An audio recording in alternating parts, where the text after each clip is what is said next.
হাই everyone নমস্কাৰ।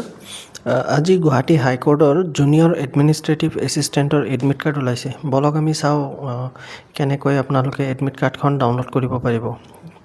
যোনকেইজনে জানে তো ভিডিঅ'টো স্কিপ কৰিব পাৰে, বাকী নজনাসকলে চাই লওক ক'ৰ পৰা আপোনালোকে এডমিট কাৰ্ডখন ডাউনলোড কৰিব পাৰিব। এটা লিংক আছে, এইটো লিংক মই ডেছক্ৰিপশ্যনত দি দিম। তাতে আপোনালোকে যদি ক্লিক কৰে আপোনালোকক কেণ্ডিডেট এক্সেছ যিটো পেজ আছে তাতে লৈ যাব। তাৰপিছত আপোনালোকে ইয়াতে ক্লিক কৰিব এক্সেছ কেণ্ডিডেট মেণ্ডেট বুলি, এক্সেছ কেণ্ডিডেট হোম তাতে ক্লিক কৰাৰ পিছত আপোনালোকৰ ৰোল নাম্বাৰ ইয়াতে, তাৰপিছত ডেট অফ বাৰ্থ আৰু কেপচা ইয়াতে এণ্টাৰ কৰাৰ পিছত চাৰ্চ কেণ্ডিডেটত ক্লিক কৰিব, এডমিট কাৰ্ডখন ওলাই আহিব।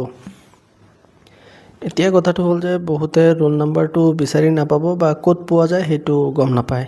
তো তাৰ কাৰণে এটা কাম কৰিব, আপোনালোকে বেকত যাব। বেকত যোৱাৰ পিছত ইয়াতে এটা বাটন আছে চাৰ্চ ৰোল নাম্বাৰ বুলি, ইয়াতে ক্লিক কৰিব আপোনালোকে। ইয়াতে ক্লিক কৰিলে আপোনালোকৰ ফাৰ্ষ্ট নেম বা ফুল নেমটো ইয়াতে এণ্টাৰ কৰিব।